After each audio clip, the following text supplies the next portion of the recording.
Olá pessoal, tudo bem com vocês? Eu sou Nayara Garcia, estudante do segundo ano do ensino médio. Sejam bem-vindos a mais um episódio do Furtado Cast, o número 10. Hoje a gente vai estar fazendo um episódio em homenagem ao mês das mulheres e com uma convidada muito, mas muito especial, que é a nossa prefeita Maristela Costa, a primeira prefeita de Cachoeira de Minas. Boa tarde, Nayara. Muito obrigada a todos, né? Obrigada, Nayara, pelo convite, por me convidar aqui para participar do podcast no mês das mulheres. Agradecer também a professora Fran Vilhena, né, que é aqui da escola do Furtado de Mendonça. Agradecer também aos colegas aqui, ao Leandro, a Maria, ao Nicolas, ao Pedro e a todos os envolvidos, né? É uma honra estar aqui para contar um pouquinho da minha história, para falar com vocês num mês tão especial que é o mês das mulheres, né? Agradeço a oportunidade de celebrar esse mês tão especial, a força e a resiliência das mulheres aqui com vocês. A gente que agradece, agradece o convite da senhora por ter vindo aqui. A gente também quer saber um pouquinho da história da senhora antes e depois de se ingressar na carreira política. Bom, nasci em Cachoeira de Minas, sou cachoeirense nata, né? Filha da dona Geni, do seu Chico Amâncio, neta do Inhô, da Landina. Então, assim, cresci em Cachoeira de Minas, estudei em Cachoeira de Minas, trabalho desde os 8 anos de idade. Eu vendi Avon, como muitas pessoas, né, também passaram por isso de vender as revistinhas da Avon. Vendi Avon, fui babá, tentei ser empacotadora de biscoito, de polvilho também, não consegui muito tempo, mas sempre trabalhando, sempre participando da vida da comunidade também. Então, cresci ali em Cachoeira, estudei ali e com 15 anos, o último trabalho que eu tive foi como secretária de um dentista, o Carlos, nosso querido e saudoso Carlos José Maria Carlos de Souza, e sempre com muita referência feminina, né, na minha vida, das pessoas, das crianças que eu olhava, a minha prima, a Helena, a minha avó, a minha mãe, com muita referência de mulheres fortes na minha vida. Eu cresci ali em Cachoeira, estudei, depois eu fui para Pouso Alegre fazer o ensino médio, terminei lá, fiz faculdade em Santa Rita do Sapucaí, me formei na FAI, TI, né, sou tecnóloga em processamento de dados, depois virei analista de sistemas e fui trabalhar em São José dos Campos, onde eu tive meu primeiro emprego, né, registrado, diz assim, e em seguida, juntamente com o trabalho, eu fiz a minha faculdade de administração de empresas e nessa época eu já estava namorando meu atual esposo, meu marido, né, o José Kleber, e estudei lá, fiz também marketing, um ano de marketing, e me engravidei e não pude continuar, não terminei marketing pela ESPM. E trabalhei lá durante 9 anos e retornei para Cachoeira já com o meu primeiro filho, que nasceu em São José dos Campos. E desde então eu continuei a viver, né? Vim morar em Cachoeira, constituí minha família, criei meus filhos lá em Cachoeira, estudando lá e participando sempre da vida da comunidade. Fui fazer parte da associação comercial, como eu não tinha emprego no começo, né? Quando eu fui para Cachoeira de Minas, eu fui trabalhar com meu irmão, abri uma loja de embalagens, fui trabalhar com meu irmão, o Chiquinho Mamão Móveis, né? Na época era o Chiquinho Mamão Móveis, eu trabalhei com ele durante alguns meses e logo veio a oportunidade de comprar a Chiquinho Mamão Móveis, que depois veio a ser a Maristela Móveis. E nisso eu comecei a fazer mais parte ainda da comunidade, né? Na associação comercial e também depois, logo em seguida, no clube literário e participando da vida da igreja, da vida da comunidade, muito ativamente também, ajudando no que eu podia, né? Então, foi essa a minha trajetória em Cachoeira de Minas, né? Então, eu tive assim, muitas mulheres inspiradoras na minha vida. Minha mãe foi uma mulher muito inspiradora, né? E fiz essa foi a vida que eu fiz lá em Cachoeira, né? Minha história é essa. Uma trajetória linda e longa. Longa. A senhora teve alguma mulher como referência no cargo de liderança, na política? Praticamente a minha mãe, né? Como eu estava falando já sobre ela, já vou continuar falando. A dona Geni foi uma mulher muito inspiradora, minha mãe, resiliente, lutadora, e ensinou muito para a gente a força, né, a trabalhar duro, a conquistar as coisas com suor mesmo, né? Trabalhando firmemente, além das mulheres, de outras mulheres que tenho como referência, que são as minhas irmãs, né? Que cada um dentro do seu espaço, dentro da sua contribuição, elas sempre foram mulheres fortes, porque foram criadas pela Dona Geni. Eu acho a Dona Geni sempre foi uma referência para mim. Eu trago com muito orgulho a história da minha mãe, que foi uma lutadora, né? Na época dela, ela teve que ajudar meu pai a criar os filhos e tudo mais. Ela enfrentou a roça, ela enfrentou a dificuldade de uma mulher no início de carreira, né, sozinha, criando filhos e tudo mais. Mas, além de tudo, ela ainda foi candidata por ter uma participação muito grande na comunidade. A minha mãe foi candidata a vereadora lá em 1972, se eu não estou enganada, e a minha mãe ficou como suplente. Então, isso tudo era devido à participação dela na comunidade. Então, eu tenho a minha mãe como uma referência, a melhor referência e a maior referência que eu tenho é a minha mãe. A mãe sempre é a maior inspiração, né? Exatamente, exatamente. Sabemos também que o cenário da política ali, ela é muito dominado pelos homens, certo? A senhora teve, em algum momento, a senhora sentiu diminuída? Eu falo que as mulheres, elas têm que provar o tempo todo, né? Que elas têm total capacidade, né?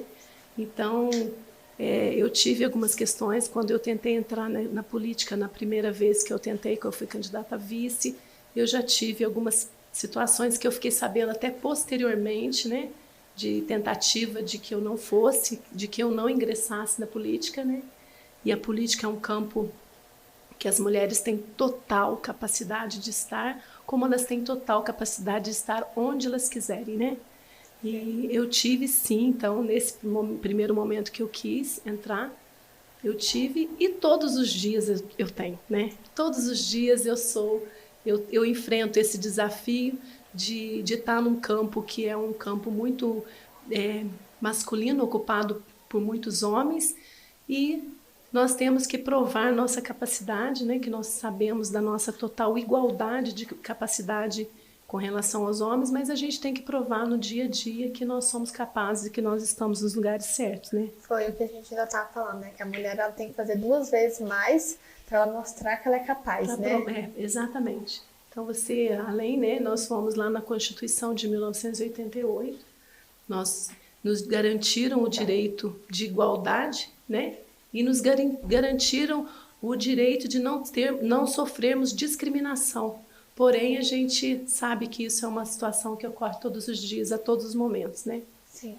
E a senhora acha que a senhora tem algum projeto, alguma coisa que pode ser feito para incentivar as mulheres a entrar em mais cargos de liderança? É fundamental, né, que elas entrem em mais cargos de liderança. A gente, graças a Deus, isso já está melhorando, né? A gente já vem comprovando, constatando que, graças a Deus, as mulheres estão ocupando mais cargos de liderança, e eu acho que é onde elas merecem estar, sim, porque elas têm essa capacidade. Mas é através da educação, né? A educação política, os nossos... são dentro das nossas famílias, né, que as pessoas tratem suas filhas com total igualdade como tratam seus filhos. Isso é muito importante, que o pai saiba que ele é o maior defensor da filha dele. É ele que tem que mostrar para a filha dele que ela tem o valor que ela tem. Então é dentro de casa que começa, e depois com a capacitação, com a educação é que nós vamos levar realmente a mulher a acreditar no potencial que ela tem. Porque eu sempre digo, e disse muito isso na campanha, que nós somos mulheres, nós temos total capacidade, nós já fazemos isso com uma naturalidade muito grande dentro das nossas famílias. A gente cuida da educação, a gente cuida das finanças, a gente cuida do trabalho. Então nós podemos e nós temos que ocupar esses cargos.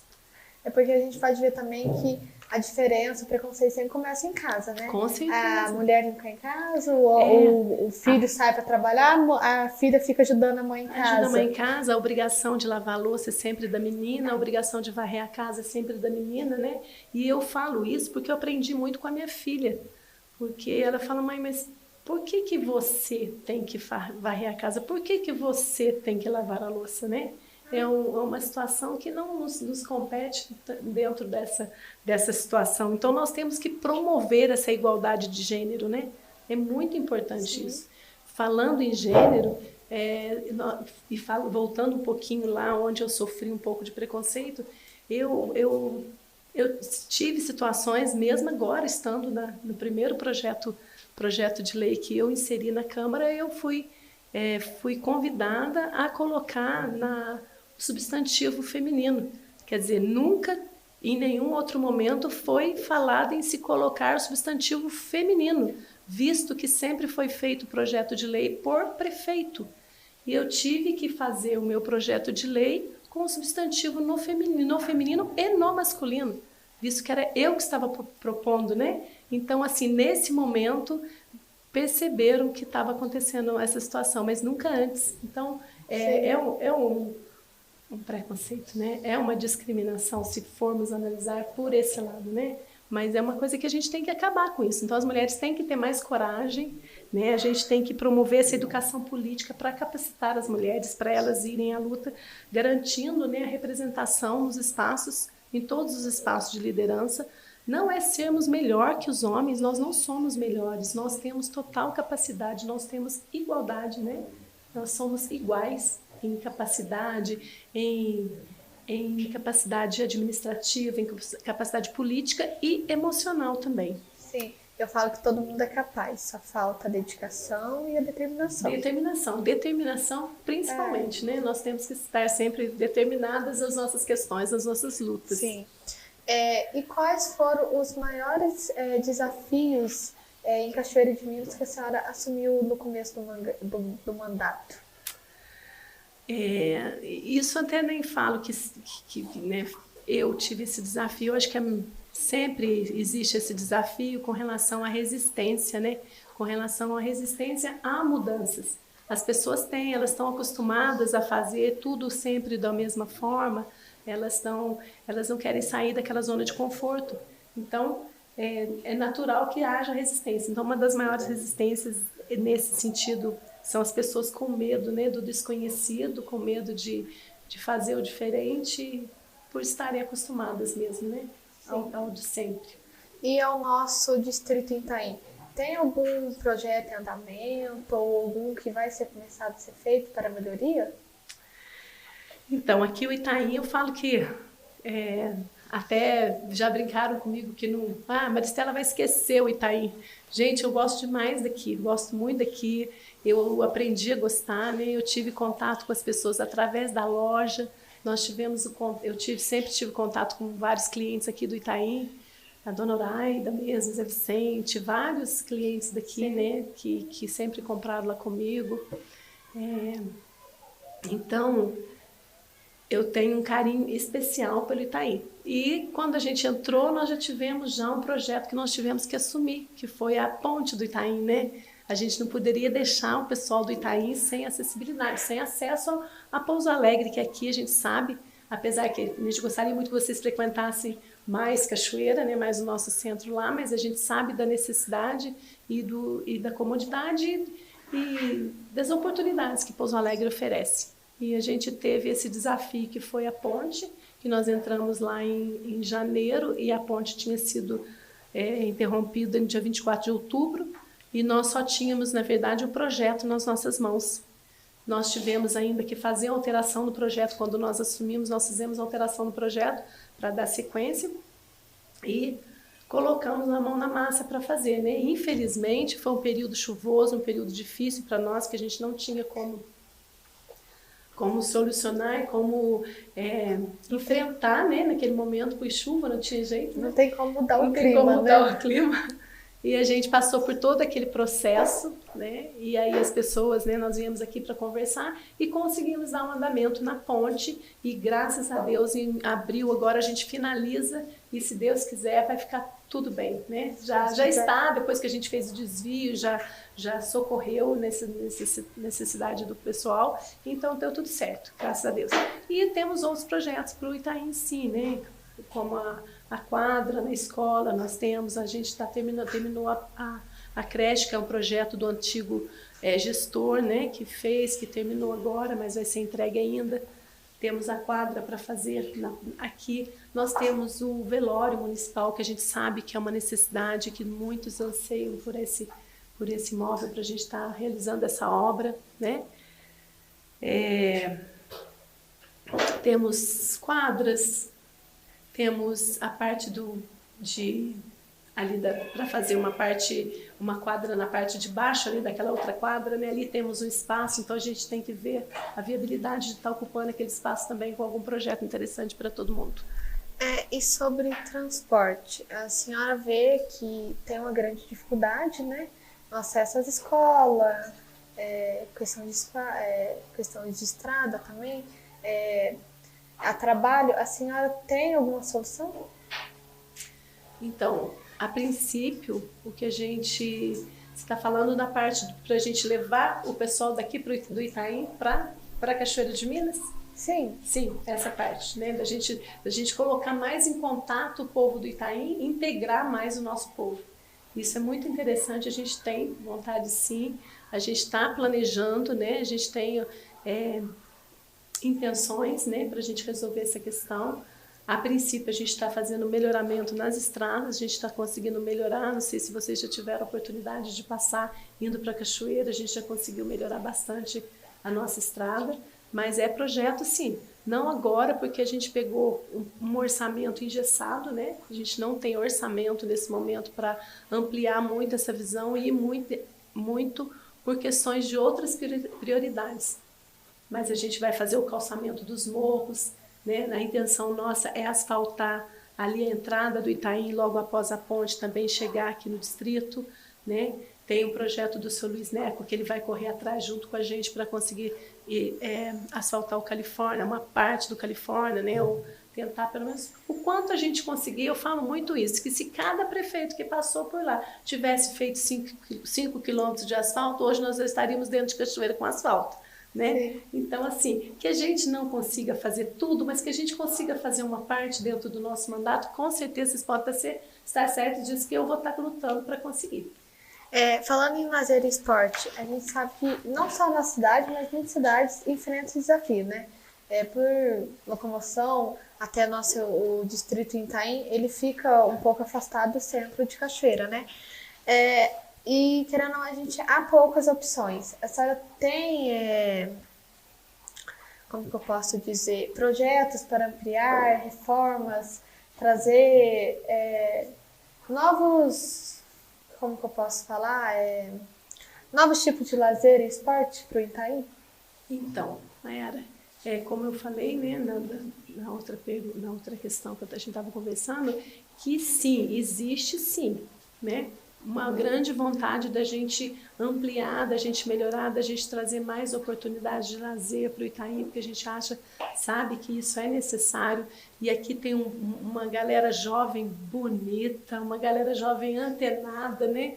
Que eu tenho certeza que querem mesmo que o Itaim se desenvolva, né? E venha a suprir toda essa falta que tem, né? Melhor os jovens estarem envolvidos em esporte, em recreação, né? Tem tantas para a gente não se preocupar com a saúde, por outro lado, né?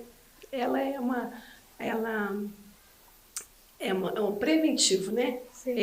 Esse envolvimento com o esporte, com o lazer, é um preventivo que a gente tem na área da saúde. Então, a gente tem muito interesse em melhorar, em ampliar, com certeza. Dentro das nossas possibilidades, assim que a gente tiver um orçamento que a gente possa destinar para esse fim, a gente vai estar fazendo sim. Sim. E quais são os sonhos, os projetos da senhora para a Cachoeira de Minas ao longo do mandato da senhora? Então, eu falo que São vários, né? Eu até elenquei alguns aqui para eu não esquecer de falar, né? Porque a gente sabe, a gente quer dar a relevância que Cachoeira merece. Cachoeira de Minas merece ter a relevância, uma relevância diferenciada, porque eu falo assim, a gente tem uma topografia ótima, a gente aqui tem um espaço maravilhoso, o Itaim é muito bonito, né? A gente vê ali Monte Verde ao lado de Camanducaia, que é um distrito, Monte Verde é no distrito de Camanducaia, né? E hoje a potência que é Monte Verde, por que não Itaim? A gente não pode pensar, a gente não pode sonhar. Aqui tem tudo para ser um lugar muito bom, um lugar que as pessoas se identifiquem e venham buscar lazer, venham buscar essa qualidade de vida que a gente quer dar, né, para os cachoeirenses. Então, todos que escolheram morar em Cachoeira de Minas, a gente quer que tenha uma qualidade de vida diferenciada, né? Uma qualidade de vida boa. É isso que a gente quer. Então, no desenvolvimento econômico, a gente quer atrair mais investimentos. Agora, então, com a creche aqui no Itaim, a gente pode ter essa possibilidade, né? Com relação à saúde e educação, né? Comprometida, nós estamos totalmente comprometidos com a saúde e educação. A gente quer que a nossa educação seja referenciada como ela já é. Nós somos medalhistas, né? Nós temos Cachoeira de Minas, é uma cidade recordista, tem medalhas na Olimpíada da Matemática, né? Nós temos aqui a área do esporte, nós temos vários nomes que se destacaram, que se destacam. Cachoeira de Minas se destaca no Gengue, a gente estava falando do GECAM, mas no Gengue também nós somos referência lá, né? O pessoal gosta de competir com cachoeira, porque sabe que quando vai competir com cachoeira, o desafio é grande, porque nós somos bons, né? Outro dia eu estava conversando com o diretor da FAI, lá de Santa Rita, ali em Cachoeira, no gabinete, e ele falou, Maristela, os alunos que vêm aqui de Cachoeira de Minas são um destaque, e vocês estão incluídos, a Faculdade de Mendonça está incluído, todo nesse DEB que nós temos, esse índice da educação que nós temos em Cachoeira de Minas alto, é porque vocês são diferentes, é porque os pais de vocês incentivam, né? Então nós queremos essa referência na educação e na saúde, né? Infraestrutura, nós queremos melhorar o transporte público, claro, e serviço de água e esgoto também, a gente está preocupado com todos os nossos compromissos que nós fizemos com referência ao saneamento básico, então nós temos esse compromisso também. Meio ambiente, a gente quer arborizar, nós queremos trazer uma cidade acolhedora, mas uma cidade bonita também, arborizada, uma cidade que acolha as pessoas e que as pessoas se sintam bem ali. E qual mensagem a senhora gostaria de deixar para todas as mulheres que nos assistem, da nossa comunidade, da nossa cidade? Eu até falei sobre isso hoje de manhã, ainda falei para o Zé Cleber, eu tenho que empolgar as mulheres, a minha obrigação é empolgar as mulheres, né? Então, acho assim, que elas têm que ter um propósito de vida, isso é muito importante. Gente, isso na vida nós temos que ter propósito, como eu tive, como eu tenho um propósito. Essa missão minha agora está sendo um desafio, mas eu sabia que seria um desafio mesmo. Nós temos que invista em você. Então, tenham um propósito, invistam em você, corram atrás dos seus objetivos. Não espere que ninguém faça nada por você, faça você mesmo por você. E siga seu sonho com confiança, resistência, resiliência, perseverança e fé. É isso o meu recado para todas as mulheres. Prefeita Maristela, eu agradeço que a senhora tenha vindo, tenha aceitado o nosso convite, contado um pouquinho da sua história, um pouquinho dos seus projetos. Espero que possamos ver mais mulheres em cargos de liderança. Saiba que é uma honra estar aqui com a gente, uma honra mesmo, e foi um prazer tê-la aqui. Eu que agradeço, Nayara, agradeço todos vocês, todo mundo envolvido, toda a equipe, a professora Fran, Maria, falei o nome de todo mundo lá na frente, agora vou esquecer, o Leandro, o Nicolas, o Pedro, todo mundo envolvido, né? A diretora Diene Brandão também, a você, Nayara, muito obrigada por esse espaço, eu espero ter contribuído um pouquinho e levado um pouquinho dos nossos sonhos e das nossas vontades para todas as mulheres. Um abraço a todas as mulheres nesse mês especial, que é o mês de março, e a todos os nossos ouvintes, né? Agradeço vocês também que estão nos vendo, acompanhando nós até aqui. Fiquem ligados nos próximos episódios. Nos sigam curte o vídeo e compartilhe. Um grande beijo da Nayara.